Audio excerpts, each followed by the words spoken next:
It's the Happy Families Podcast. It's the podcast for the time-poor parent who just wants answers now. Welcome to the Happy Families Podcast. I'm Dr. Justin Coulson. So excited to answer your questions. All you need to do to submit your question about how to make your family happier is go to happyfamilies.com.au, scroll down to where it says podcasts, push the record button, start talking. Literally that simple. Submit your questions at happyfamilies.com.au today. Only one question today comes from an anonymous listener who says, our teenager has a very different outlook on life to me. She gets good grades, has great friends, and is involved in sport and music. She's happy to coast through her life, though. She doesn't aim high as I did, but rather is happy with good enough in all aspects of her life. She says she just wants to be happy and get an okay job, her words. Should I be thankful that she has a balanced outlook on life or be pushing her to achieve more as she's so academically capable? Part 2 of the question. Are chores a chance to tune out, or should dad be present during chores? My husband often wears earpods when he's doing chores, even in our kitchen, cooking or tidying up. It bugs me. The rest of our family are in the same space, often trying to connect in a casual way, but he says he's doing enough by helping at home and should be able to listen to whatever he wants while he's in the kitchen. Maybe your podcast sometimes. He gets very cranky when I politely ask him to remove them when he's inside with us. Any advice? Okay, love both of these questions. Let's start with the cruisy teen who's happy-go-lucky and just doesn't seem to want to put the effort in. I have a couple of ideas around here that might be useful. What I'm hearing when I listen to this question is a parent who has climbed, 40, maybe 50 rungs on the ladder of life. If each rung represents a year of your life, you're climbing up and up and up. And obviously, the higher you go, the better your perspective. You can see more. You can see past the forest. You can see through the woods. You can see around corners and through the shadows. You know what's coming. And as a parent who loves your children very much, you're invested in them making the best decisions possible to find their way through this journey of life in the most effective, efficient, and successful way possible. That makes sense. Of course, force creates resistance, and anyone who's ever raised a teen or been a teen knows that most teens don't love parents being on their case and telling them what to do. So you've got the situation where you want the very best for your child wants the very best for themselves, but they think that they know better.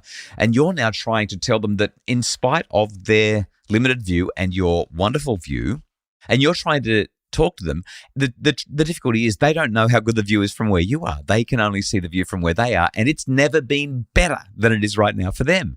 They see you as old, out of touch, at least a generation older than them. In fact, most of them think that we were born well over a generation before them, despite the maths not working out. And so there's this conflict, this tension that makes it really hard. Where do you go with this? Well, I think the most important thing to remember, given that force creates resistance, is that the harder you work to take away autonomy, the more you work to convince them, the more they'll push back. Like I said, force creates resistance. There's an old couplet that said, one convinced against their will is of the same opinion still. You can have every conversation under the sun, you can talk until you're blue in the face, but until your daughter buys into it and starts to have that perspective-taking moment, it's not going to happen. Everything that your child does makes sense to them, even if it doesn't make sense to you. And that perspective-taking is very, very challenging. Getting them to take yours is even harder. As a dad of a couple of 20-somethings now, 3 20-somethings now, I can tell you how refreshing and how delightful it is when they say to you, I really appreciate what you were trying to tell me 6 or 7 or 8 years ago. I get it now. I can see it.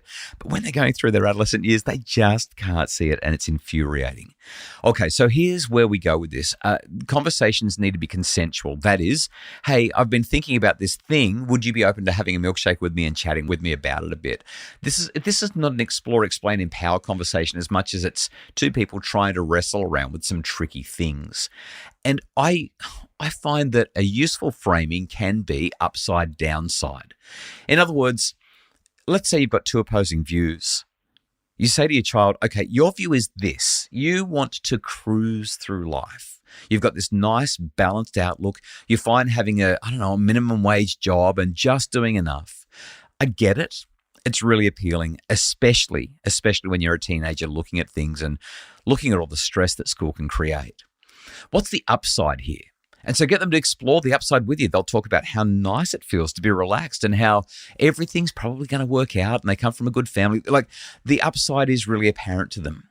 And then you can talk to them about the downside. That's the next question. What's the downside to you making these choices? If they're willing to be honest with you, they will acknowledge that there are several pitfalls to this approach. Nevertheless, there are also, the upside's real, and this is the great challenge, right? I was a high school failure. I scored in the bottom 15% of New South Wales in my HSC.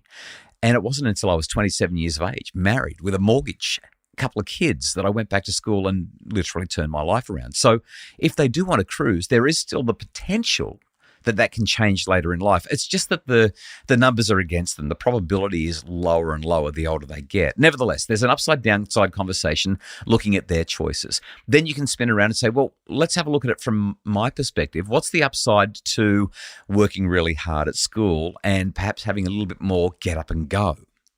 And then what's the downside?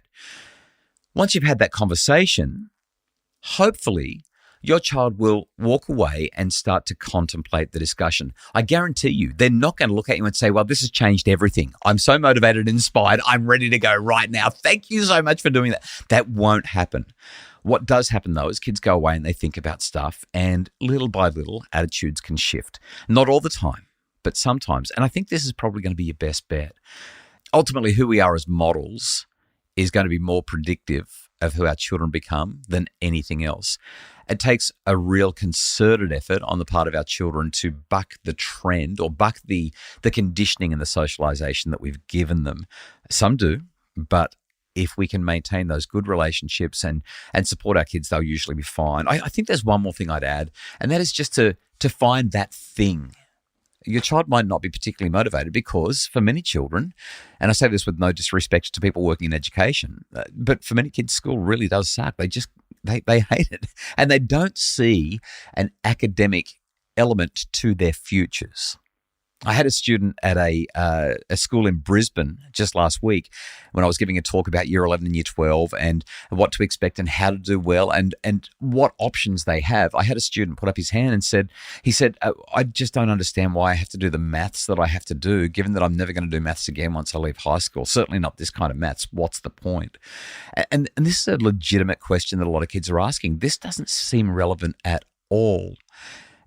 And that's why I think there's real value in finding the thing that lights them up and finding the thing that they can really orient themselves towards and move forward in that direction. Because then, well, if that maths is necessary to get there because they want to go to uni, more power to them. They're going to get in there and do it. And if it's not because they have different plans, then they can have a more relaxed approach. They can have an alternative approach because they've found the thing that really does it for them.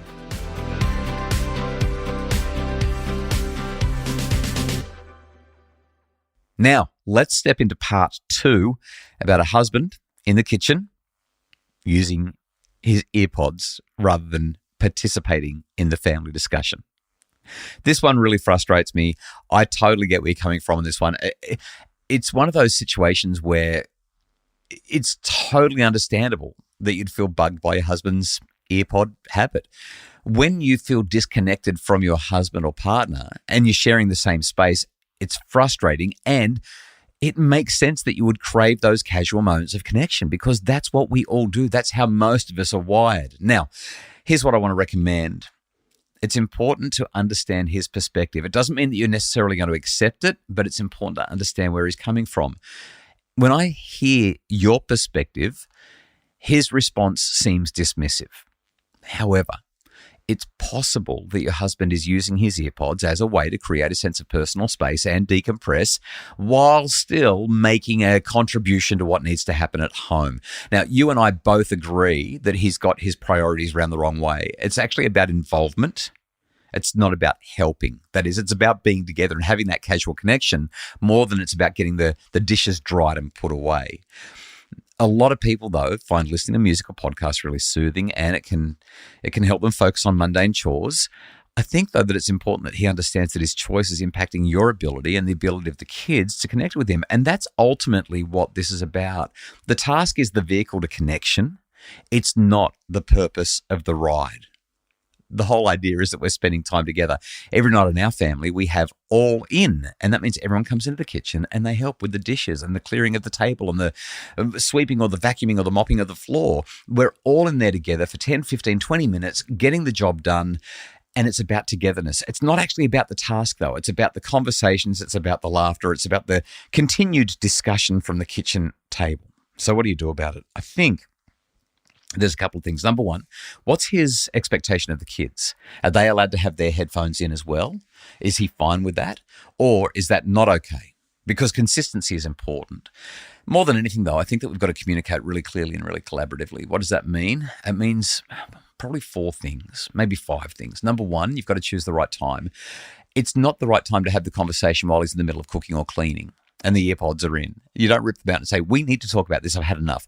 Really need to find a neutral time when you can both talk calmly and openly. And while I don't talk about this sort of stuff much on the podcast, and I'm not a huge fan of the quote unquote I statements, sometimes they're really helpful. Expressing your feelings using I statements gets messages across. So you might say, I feel disconnected when you wear your earpods while we're in the kitchen together. I miss our casual chats. I miss the chance to connect with you. You're not blaming him. You're not telling him there's anything wrong with him. You're saying, I feel this. I miss that. I want this. And what I'd really be working towards is focusing on the positive. If you frame your request in terms of what you'd like to gain rather than what he's doing wrong, it's going to go down much better. An example would be, I'd love it if we could have earpod free time in the evenings while we're making dinner or while we're tidying up, because it means so much to me when we have that time to connect, and the kids love it as well. So we're really focusing on the benefit to having the earpods out rather than you're dismissing us, you're ignoring us, you're abrogating your responsibilities as a father and a husband. And I think there's also value in considering what a compromise or a negotiation might look like. Maybe he promises to just wear one earpod instead of 2, or he agrees that he'll go earpod free at some times, but not others. I don't know where you'll fall on that. And certainly I'd struggle with some compromises around this, but maybe some of those will work for you. Ultimately, I think that if he continues to dismiss your feelings, if he refuses to talk with you, if there's no willingness at all to compromise, if there's an unwillingness to connect, I think that there's boundaries that can be set. You might say, I get it. I know that you need personal time. We all do. It makes sense. You using the earpods in the kitchen is a barrier to the relationship, and that's not acceptable to me. And so therefore, you might say, I'd rather be in the kitchen with the kids without you there so that we can have time together without feeling like we're on eggshells around you because you've got the earphones in. Or you might say, you're going to have to clean up the kitchen on your own because we're missing out on that connection time and you can go and do something else with the kids. I don't know. I mean, this is where it starts to get messy and I want to tread very carefully. But sometimes setting clear boundaries and just saying, I'm an adult here and I have feelings too, might be where you go. I really think that those other ideas are going to be more helpful though. Choosing the right time to communicate, using some carefully phrased I statements, really focusing on the positive of having those earpods out and trying to compromise if it's necessary. Sometimes this type of behavior can be a symptom of a larger issue. Your husband may be consistently withdrawing, consistently being disengaged. And if he is, it's probably going to be helpful to explore those underlying dynamics. This is where you go and have couples counseling. It can be a valuable resource for navigating the challenges and strengthening your connection. Open communication, though, mutual respect and a willingness to compromise are probably going to be the best solutions to resolving this type of conflict. I think that by expressing your needs really clearly and respectfully, you will be able to create a more connected and fulfilling relationship. Good luck. Hope it works. Thank you so much for the question. If you would like to submit a question every Tuesday, I'll do my best to answer them for you. happyfamilies.com.au. Go to the super simple system on the homepage where it says podcasts, just click the record button, start talking. That's all you've got to do. The Happy Families podcast is produced by Justin Rulon from Bridge Media. If you'd like more information about making your family happier, love it. Would just love it if you join us on our social media pages at happyfamilies.com.au.